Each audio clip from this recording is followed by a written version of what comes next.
Because I went into the time when the gangs were just beginning, right? The Bloods were just beginning. You had the Latin Kings, the Bloods, the Nietas. Then you started having a whole bunch of other things like the Crips, and the gangsters, the GDs, and the Folk Nation, and it just became bigger. The Trinitarios. Mm-hmm. And now it's just, it's through the roof, right? It's through the roof. It's crazy how like you named some of the gangs and like some of those were in Alabama. So it's crazy how like that reach, right? You know what I mean? Like how far it can get. Mm-hmm. So because I remember in high school dealing with gangster disciples and folk, like they would come and try to pick fights with us after school and stuff. So that's wild. And they last for a long time. It's organized. They last for a long time because their recruitment process is. They recruit you in when you come into prison. They often recruit young guys in prison. And, like I said, young guys, they don't have a lot on their mind. Oftentimes, they're coming from marginalized communities. So this is what they know, right? Some of these guys' mothers and fathers were Bloods and stuff. So, it becomes intergenerational, right? And the cycle continues, right? And it just continues to branch out and spread out more and more. And along with that comes hopelessness, comes violence, comes crime, comes drugs. You know what I mean? Everything else comes with it. So it becomes a permanent underworld, right? And society makes it a permanent underclass when you come home. Yeah, you went to one of the really high level prisons. Mine was a low. So I kind of felt like it pulled me out of, I felt like I was in the underworld when I was home, and I really was in over my head. I didn't know how to really get out of it. Because if you, I got friends that got life in prison now because they continue the same path that I was on. Mm-hmm. So, and these are like my close friends, my best friends. We did everything together, and they continue. I got snatched out, obviously, I went to prison. And, I came back home and now they getting life sentences. Another one, he was home. When I came home 6 months later, he got killed in front of his kids outside of his house. And to this day, they don't even know who did it, So bro, I felt like I was lucky actually for my prison sentence because it kind of took me out of it. I was out the mix, Mm-hmm. I came back, started off fresh. But there were the gangs in there as well. And I know that, they told me you go to the high level prison, they kind of forced you to pick. They said you better get down with somebody because you're not gonna be safe walking around here by yourself. You can't think you're gonna just walk by yourself, So that dynamic is really crazy. Yeah. Is that something that you had to make a real choice to walk by yourself?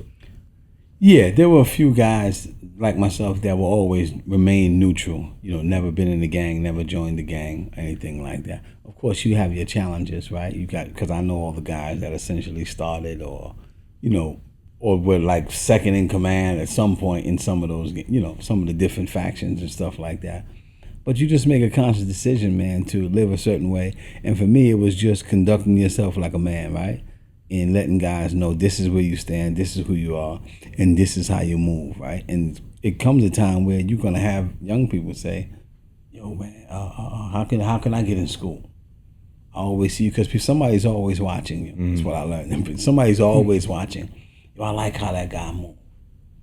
Yo, can I get with you, man? Can I go to school? I had a guy come home recently, a friend of mine, after doing 27 years. He was wrongfully convicted. And he always, since he's been home, he's always said to me, what gravitated me to you was I saw you always moving outside of the crowd, right? You were always moving a certain way. And I admired that. I admired your swag is what what my man Jab would always say to me. And so sometimes you're going to have people looking at you and saying, I want to be a part of that. Because a lot of guys, they get tired of that stuff. And you got to respect it, right? You got to respect somebody just doing their own thing, staying out the way, and, going to school every day how you were, so. Guys get tired of that. And then you find your own little tribe of guys that are going to school. So now you're studying with these guys. You guys are writing papers, and, you're going to him for advice. Or how did you write your thesis? And tell me what you think of this. Here's my opening paragraph. And you guys are going back and forth, and he might say, change this. You know, before you know it, you guys are working together, and you're known as, oh, that's the college crew, man. So you did build like a little community almost Yes. of guys Yes. trying to change. Yes. That's powerful. Yep. And people follow. Mm-hmm.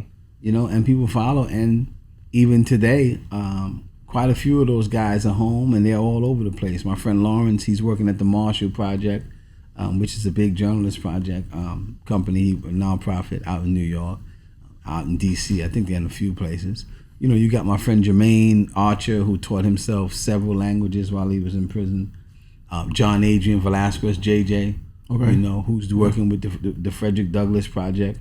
What they do is they go inside of prisons and they find wrongfully convicted people, and they take 8 students. This is at Georgetown School of Law School. They take 8 of their students, and they actually make a short film, right? Replicating what they believe is the crime and how this person got wrongfully convicted. And they were able to free 8 people with this, right? That's amazing. Yeah, and this is founded by a guy named Mark Howard, who committed his life to helping his friend Marty Tancliffe get out of prison, because Marty was sentenced to 50 years for killing his mother and father, and he always said he was innocent when he was 17.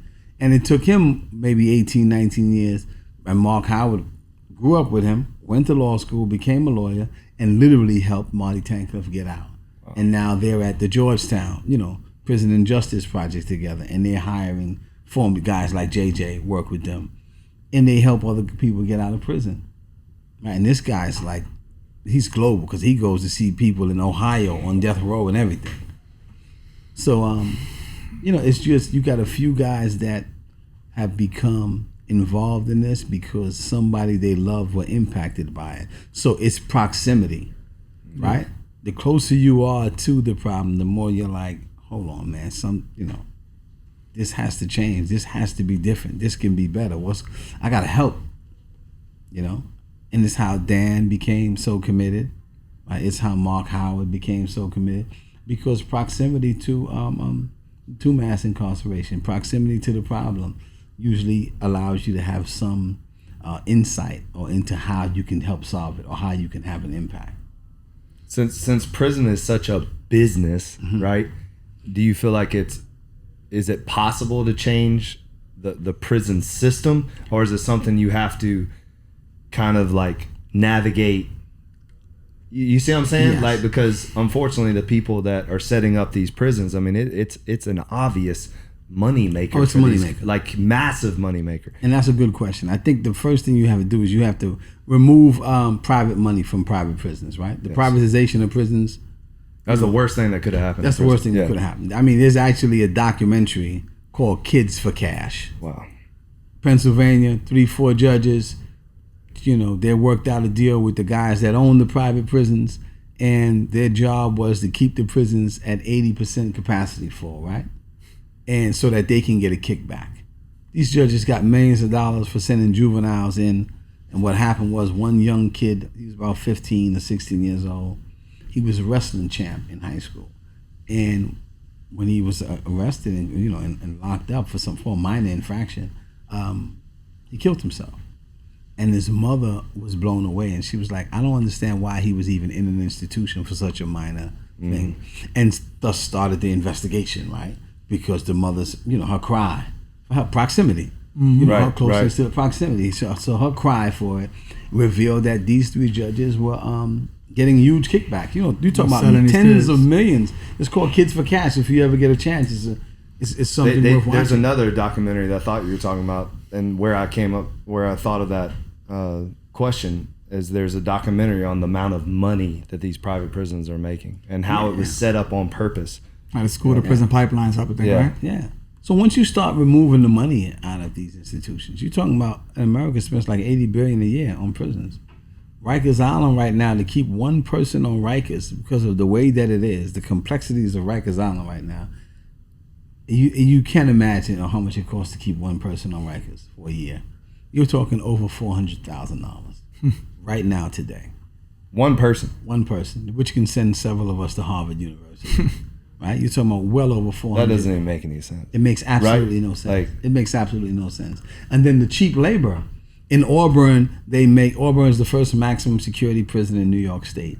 They make license plates, right? For some 15, 20 cents an hour, slave labor. Right. Right. So I think the first step is you have to address the 13th Amendment, which says that you can be enslaved if you're convicted of a felon. Right? If you're convicted of a crime, you can be enslaved. So once you address the 13th Amendment and you say, okay, you can't enslave people no more. You got to start giving people, if you're going to incarcerate people, you got to pay them a fair wage, not right. 15 cents, 16 cents an hour. Right? So once you start addressing going after the money, because it's a money maker, the prison industrial complex, so much cheap labor. Guys were making, in Green Haven where I was at, they make upholstery. The guys would make this couch for 15 cents an hour. Yeah, the one that pops up in my head is Victoria's Secret. I know they have the women make the bras. Have the women make the bras. And then they sell it back to the women. Really? Yeah. I didn't know that. Yeah. There's so many private companies that are involved in prison labor. It'll blow your mind.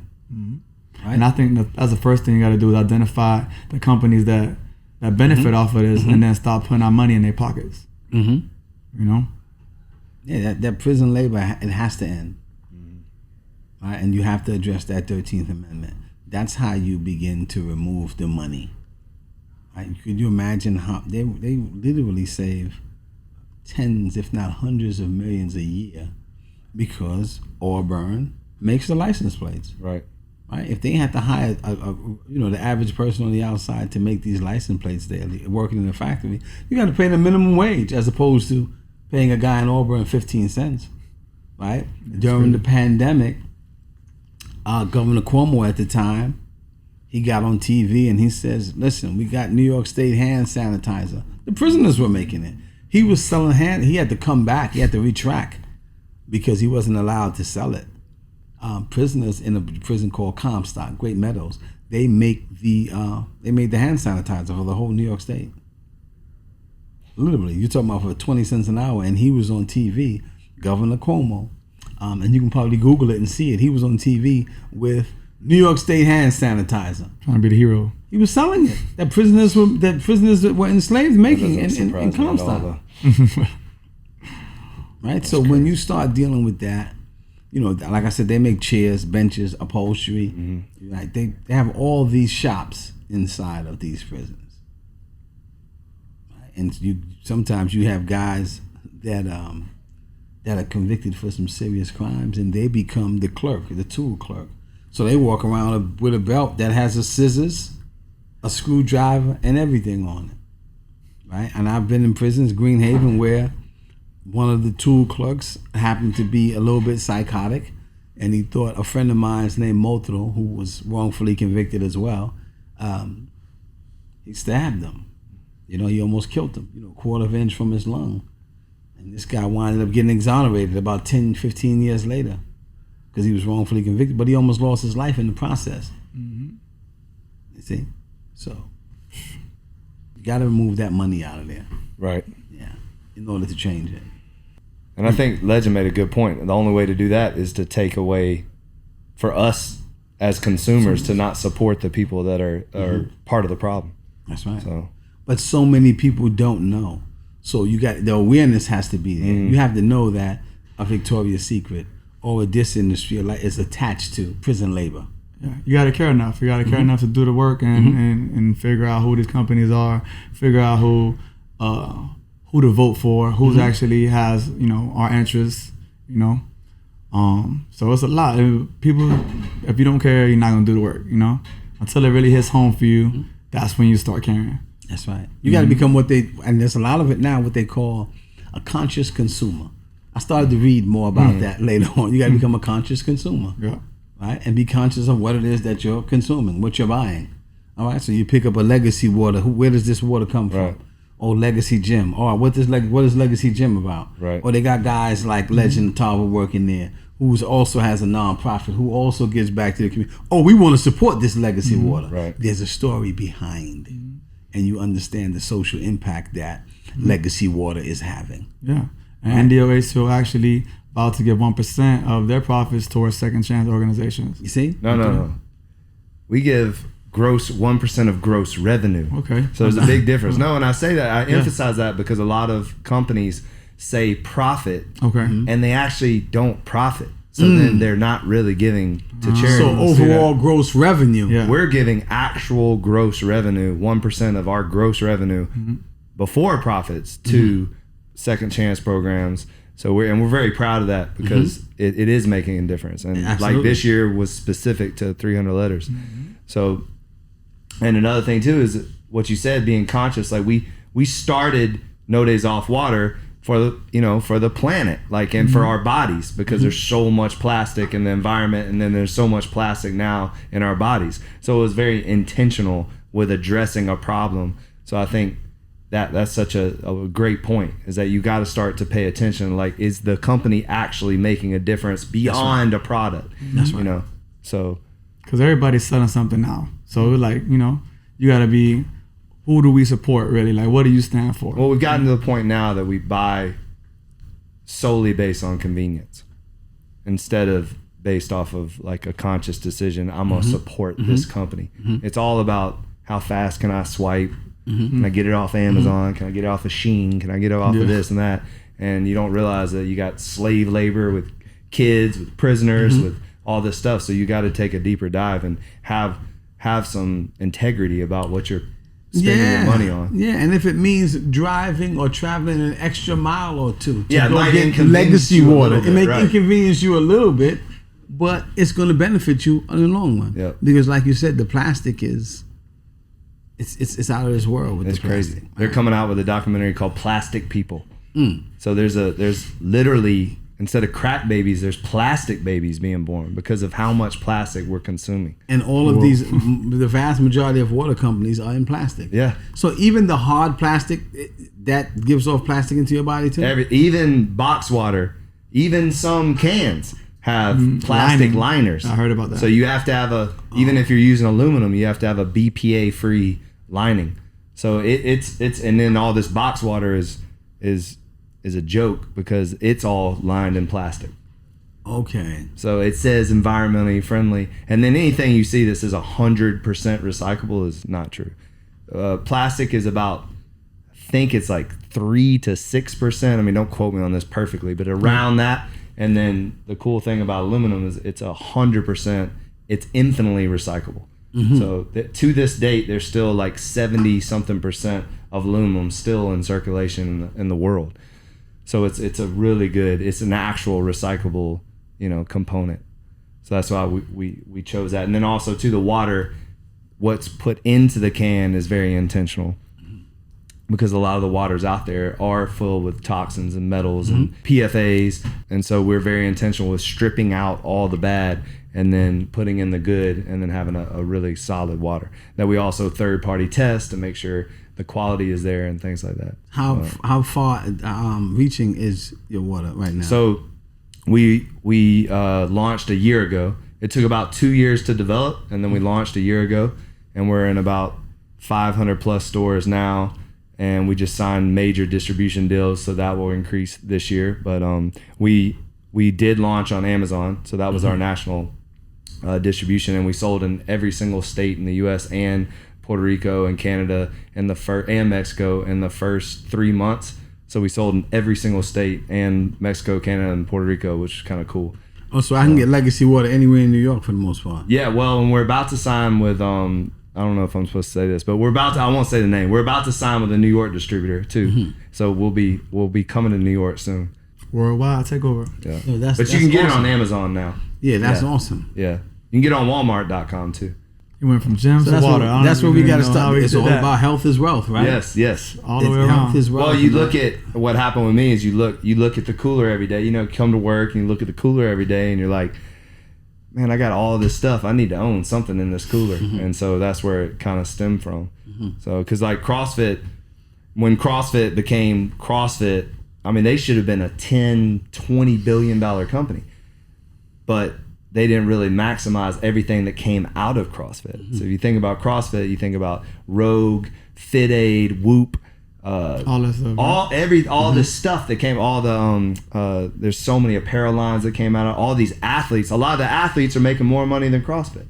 So they didn't really maximize the ancillary, the accessory stuff that comes out of gym. So I'm trying to lean into that, and that's why when I was building No Days Off and the Pitbull, everybody was like, why don't you say legacy very much? Why are you always about the Pitbull and No Days Off? It was because I was trying to build something that would go beyond the gym, something that people could attach to their lives. So it was more of a movement than it was a product or a gym. So that's kind of where that came from too.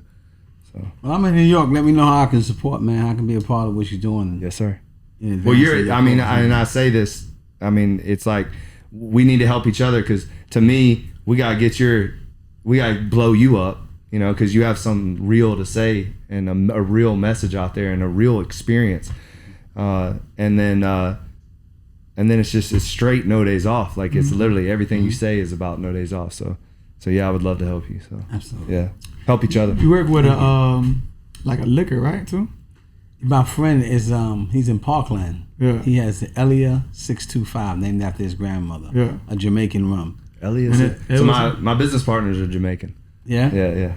Yeah, my friend was paralyzed when he was about 18. He was shot and paralyzed in 1989. His name is Harold Gay, and he's a No Days Off guy. Yeah. He's a guy. Yeah, he's a No Days Off guy, man. Still going hard. He's still going hard, man. Yeah. Like where I'm at now with everything, it's all about this. It's all about relationships and me meeting people that are smarter than me, that have a different story, and then us just vibing off of that. Yeah. So, and then telling my story too. So it's because when I came down here, Legend saw we were in a no AC warehouse. It was a 2,000 square foot no AC warehouse in the middle of the hood. There was literally homeless and hookers outside. And then fast forward 15 years later, we have 7 locations and our own water brand. And so it shows you the consistency. You just showing up for yourself, keep moving forward. There are no problems, only puzzles. Find solutions, and just don't stop. Just don't stop. And that's why your story is so powerful, because you did it in prison and with no guarantee. But you kept showing up for yourself, and that's just powerful. And whether you're locked up or in the free world, that's life. That's right. You got to show up for yourself no matter what. If God gave you breath and gave you life, then better make the most of it, because you only get one chance. That's right. That's it. And so that's why I just I can, it's like we can't relate to what you went through, but we can relate to the commitment. That's right. To the mindset, right? Because it's the mindset. It's regardless of your circumstances, you kept showing up for yourself. And if everybody can live that way, then that's the way you're supposed to live. That's right. Can't live based off circumstances and emotions. Yeah. No, what I love too is that, like the group that he was in there, where everybody came home and just immediately got into it. Like, and we could have easily decided to, just put that behind us. And Lord knows we want to, right? But we immediately decided to take action and surround ourselves with people that are also taking action. And that is compounding as well. You know what I mean? Like this right here is not a mistake. The fact that us three are linking together on this type of conversation and the amount of resources that we can all help each other out with is, could move mountains. And to be quite honest with you, this shit is personal to me. You're right. And it should be. It's personal to me because... It's like you said, that proximity. That's right. It's personal to me because of what they've done to not only me, but to countless people across the country, right, that are just being overlooked, being wrongfully convicted, or even rightfully convicted, that still deserve an opportunity to rise above their circumstances and be something. And I've seen too much gifted and talented young people in prison to just not tell the world about what it is that they're missing out on. Because I got friends back there, man. Nah, you're not saying nothing will be an injustice in itself. That's right. You got some good guys in there that have done some bad things, but they're not the same. I mean, a guy gets convicted and goes to prison at 19 and he spends 20 years in there. At 39, he doesn't even know who that 19-year-old is. Right? But yet you're saying that he should spend the rest of his life in there. And I have a problem with that. And I think those guys that don't have a voice, when I walked out, I promised them that I would be a voice for them and that I would tell people about. And I'm committed to doing just that.